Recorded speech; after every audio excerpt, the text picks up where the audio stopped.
All right. Hello. Welcome to UTVcom News Live. This is a Kirkless edition.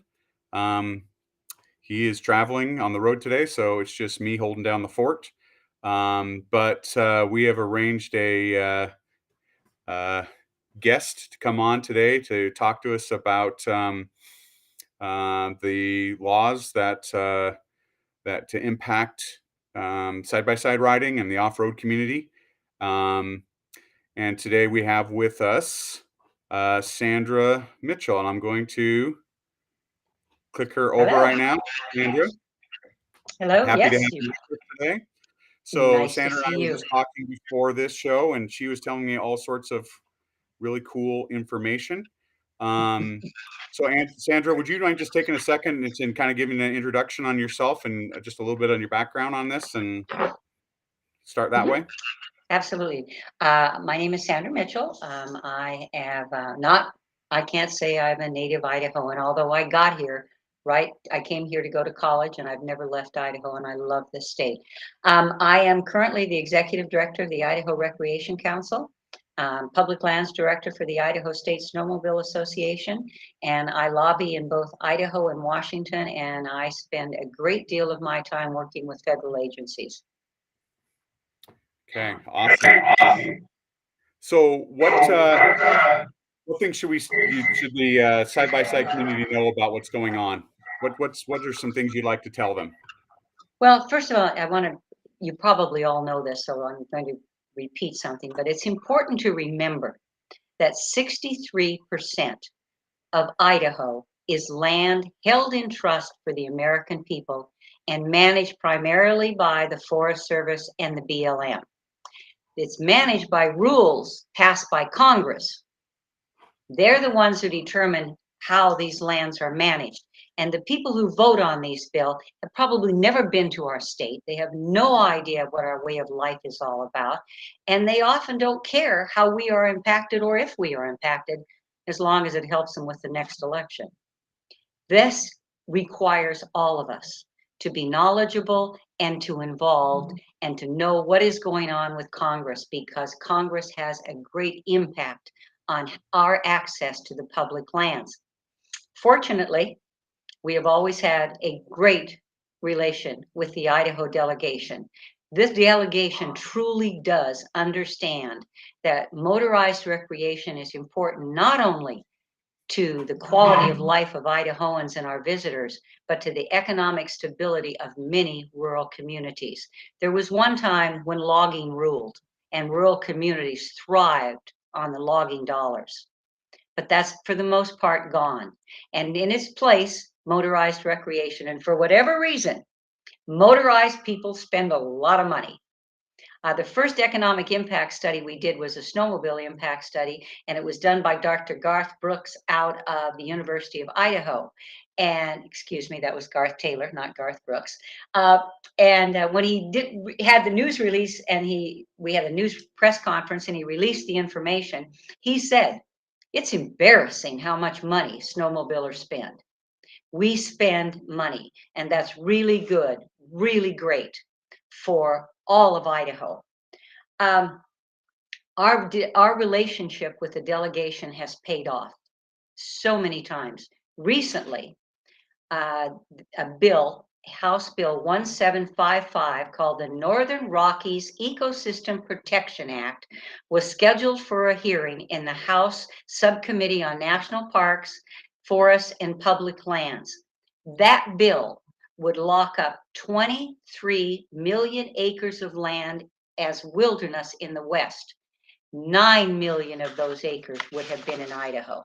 That's all the roadless areas would have been locked up as wilderness, and we would have had no say in it. Matt Keenan from Congressman Fulcher's office contacted me about 3 weeks before the hearing, and he said, "I need help.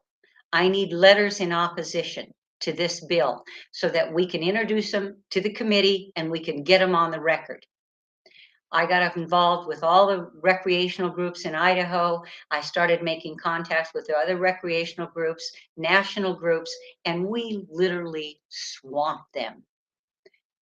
And the sponsor pulled the bill. he didn't even go forward with the hearing because he knew what was going to happen.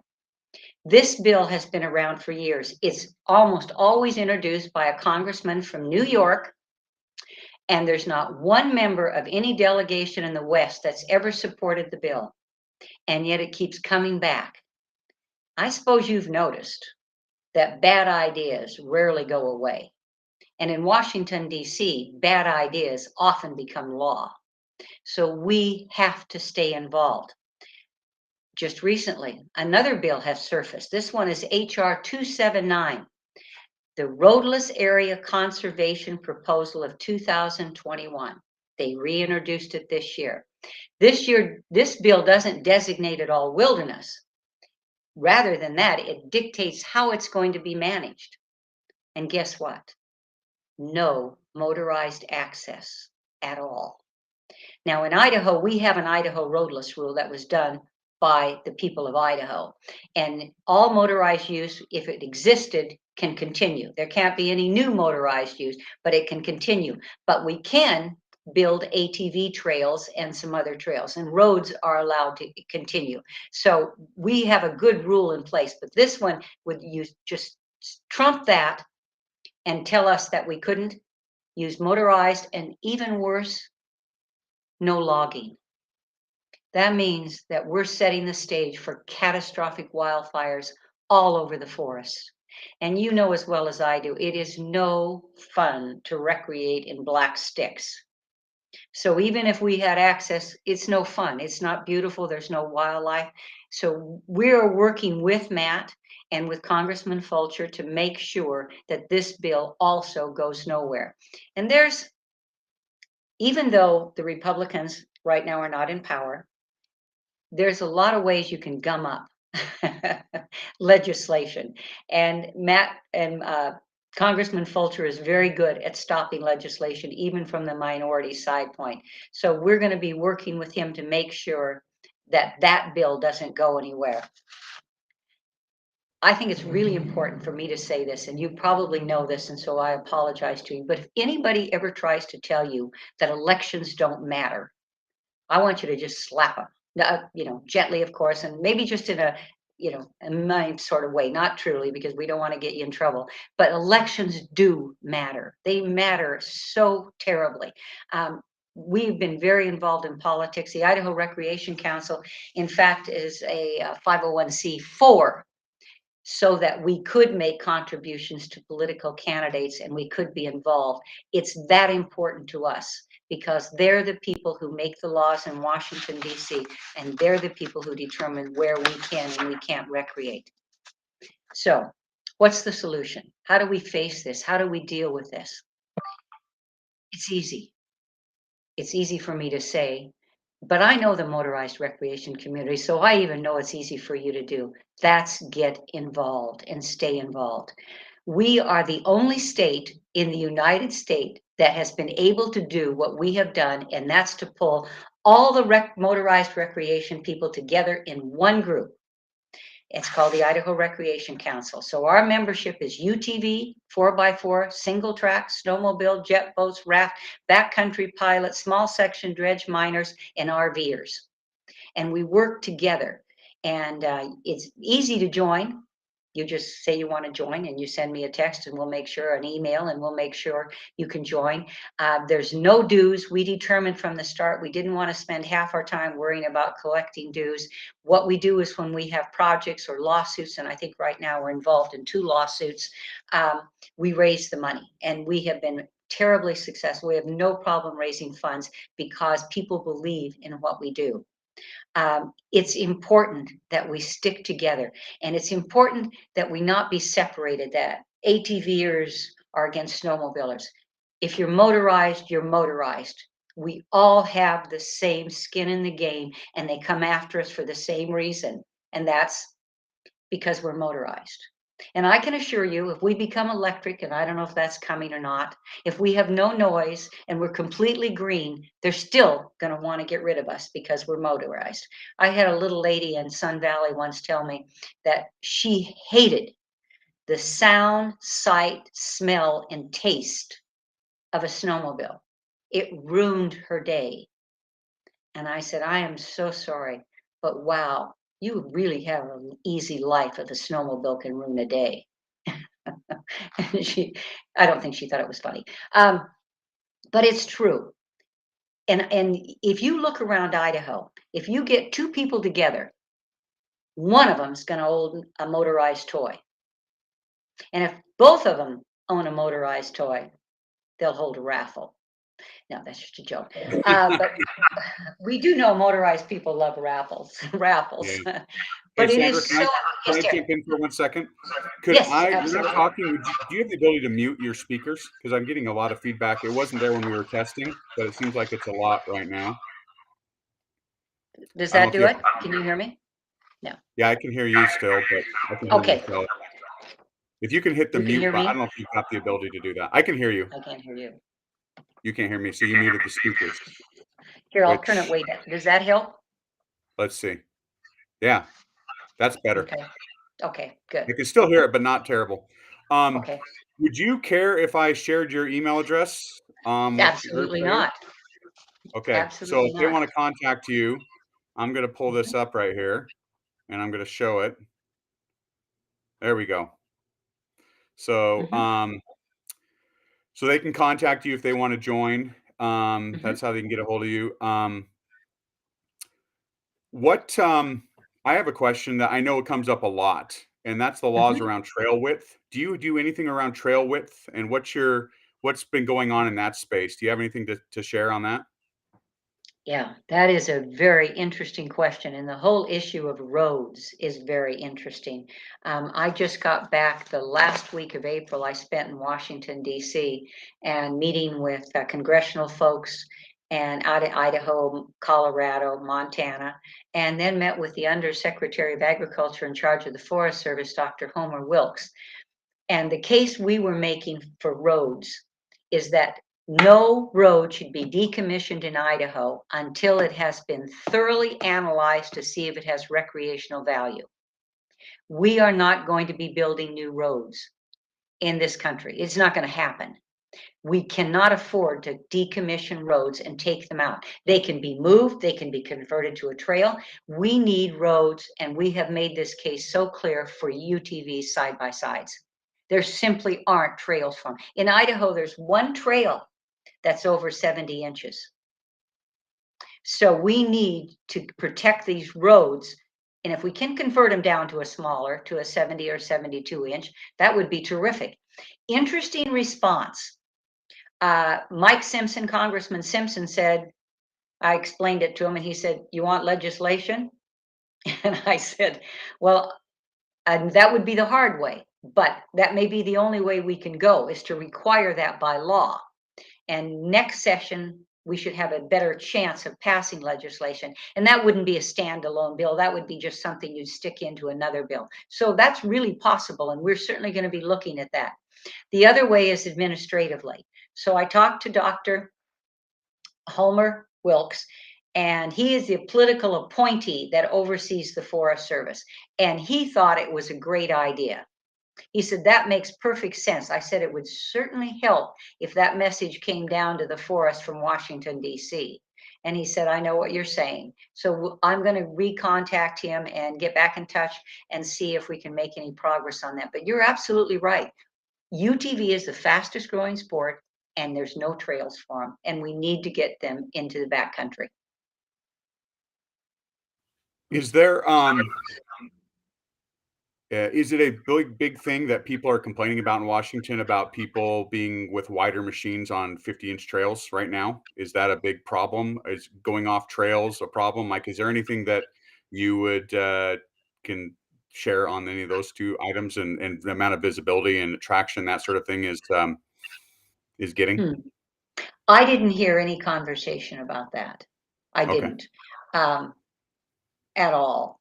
I think there is an understanding that there is a lack of access in Idaho. Since 1978 to current, every travel plan and every forest plan in every forest in Idaho has reduced motorized access.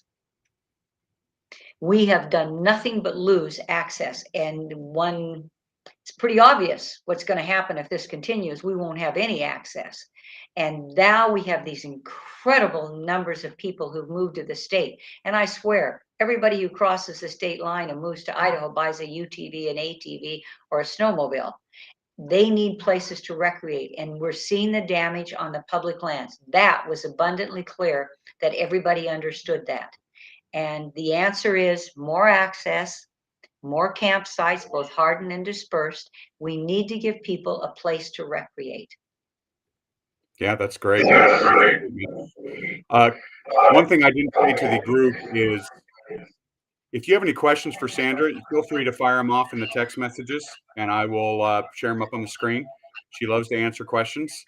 Uh, it looks like Kirk fired off one. Can we set state laws to protect the off-road community from the feds? Oh, I so wish we could. The problem is on federal lands, federal laws trump. Um, they get to make the rules on federal lands. You know, it's really interesting in this country.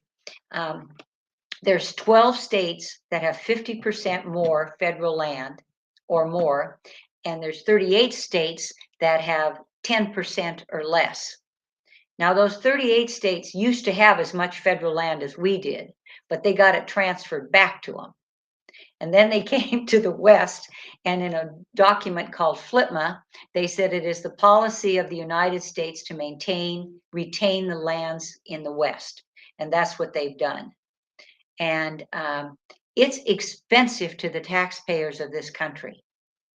It would make so much more sense if Idaho could manage those roads. And I, you know, not saying that I think it's going to happen in the next few years, but it's certainly something that could happen because it has happened before. And a number of states like Utah and Arizona and Idaho have certainly discussed it, how we get it back. But for now, we are stuck with having to use federal lands that are managed by Washington, D.C. And the way we do it is to make sure that the delegation understands it, and we let them know that we're there supporting them and asking them for our support. Now, there are some things that can be done with the legislature, and we've done them in the past. For example, we get a resolution from the legislature when we were supporting a certain position or a bill in Washington. We get the Idaho legislature, which represents all the people of Idaho, and we send that to the delegation. That does have impact on other members of delegation.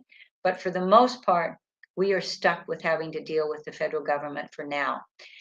And honestly, I want to make sure I say this. It's not the Forest Service fault. There was a time when the Forest Service was the most efficient agency in the federal government. That was back in the days when their main job was to log, and they did it, and they did it well.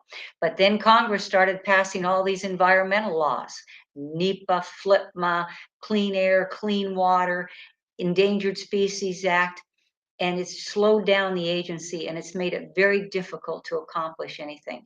And right now, it's probably the most difficult it's ever been because they're understaffed. They can't get anybody to work for them either. I got on mute, so sorry, I got a little delay here. Oh. I don't want to give any feedback on there, but that's great. Appreciate that whole message there. Phil has a question here. Any conversation with the government reps about the RPM Act with regards to the off-road designated vehicles? Are you familiar with that? I RPM am. Act? Can you give me a little bit more background? I think SEMA's been very involved with that. Okay, I'll give Phil a second here to Okay. see if he's going to respond with any additional clarification on that. He's thinking and typing. I hope. I don't know. I can't see what he's doing. I'm guessing. Are you familiar with that at all? Like the RPM Yes. Act, or is not Mhm. you are familiar with that? Okay. And I have heard about it, and we have been asked to contact our delegation, and we have done so. SEMA, it's a national Yeah, organization. Yeah, I'm familiar with SEMA. we belong to them, and we work together. In fact, I had breakfast with a representative from SEMA when I was back in Washington. Okay. So Yeah. Phil came in with something extra here. Basically, at some point, the EPA will kill gasoline vehicles, and all this will be for not getting available land to ride. Yeah, that is definitely right now. The attitude of Washington, D.C. is very anti-petroleum. That's not going to last for long.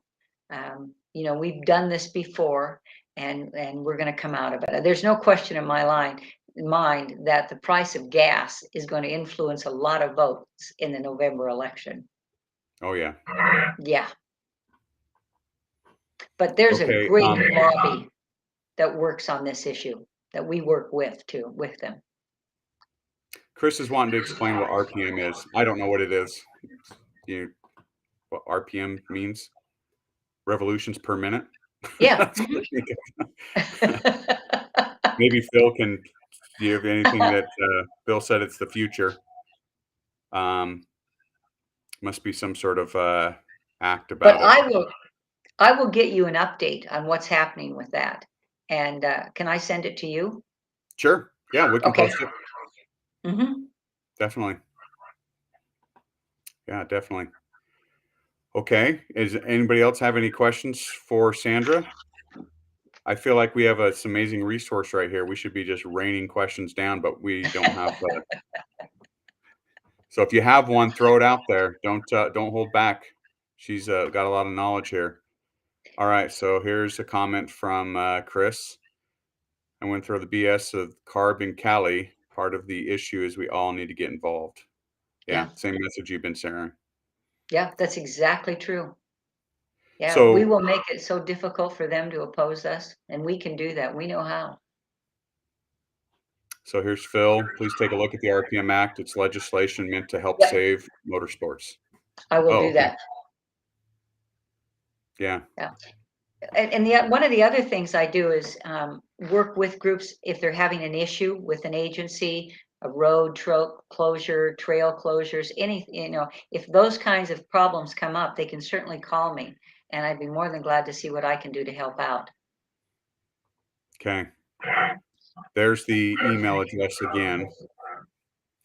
Um, yeah, this is there's definitely a lot of passion around this subject. If you get a whole bunch of UTVers together, this could you could talk a long time about this topic. Uh-huh. Yeah, yeah, Yeah. it is. And we do have a lot of passion for it, and what we need to do is direct that passion in the right way so that it makes a difference. And we Looks like can do Chris is that. encouraging that as well. Yep. Yeah. Some of the finest people I know, most of the finest people I know have motorized equipment. I have been so amazed. I've been doing this now for 30 years, and I will tell you, it's one of the best groups with whom I've ever worked in my life, the motorized community. I mean, they really do believe, and they're willing to get involved. Yeah. Yeah, that's what you were sharing before is the amount of passion and letters that will be written and the Hmm. amount of engagement that the off-road community does to help influence things. Hmm. All right, so sharing a few comments here. Sam Nelson says, Utah, I'm enjoying this conversation. We have the same fight. Uh-huh. Well, we're Yep. very closely. Yeah, that's exactly right. That is one of the best points I've seen. That's what the IRC is all about. It's we are all motorized. That's the only important thing. And when a snowmobiler has a problem, someone in Soda Springs who uses a UTV can help them. We help each other because we are in this together. Yeah, definitely. Okay, sharing a couple other comments. Well, Marty thank likes you. you as a guest. I do too. Thank you, Marty. All right, Phil. Glad Idaho's level of involvement here in Virginia. Trails are nearly gone. The ones that are Oh, open are for road registered vehicles only. Drive 6 to 8 hours just to operate my side by side. oh, we can't ever let that happen. We do this for this generation and for the next generation. And if we don't do it, the next generation's not going to have anywhere to ride, and they're going to miss all these wonderful experiences we've all had. Yeah. Okay, well, I've held you for a long time here. 25 minutes is probably a UTVcom News Live record, but this is probably the best content we've had. So I very much appreciate your time on this. Um, if anybody else has any other comments you want to get in front of Sandra, now's the time to fire them off here. Um, but I am appreciate that you taking the time to do this. And if you have any additional information you want to share, we'll post it. And Okay. you know, this sounds like something that Kirk and I could probably get involved with pretty easily, Yeah. especially with the business that we have going on here. We have a pretty big audience here, so Uh-huh. That's um, wonderful. And truly, I'm always available. I travel. So just get in touch with me. Let me know if there's any way I can be of assistance. okay, awesome. Okay, encouraging words. We'll we need to all join and help you out with that. But thank you for your time tonight, and we Thank you. will you know yeah, keep up the fight. Well, yes, we will. Thank you all. Thank you very much and for everything you do and for everything you're going to do. God bless you all. Good night. Thanks, Sandra. Bye.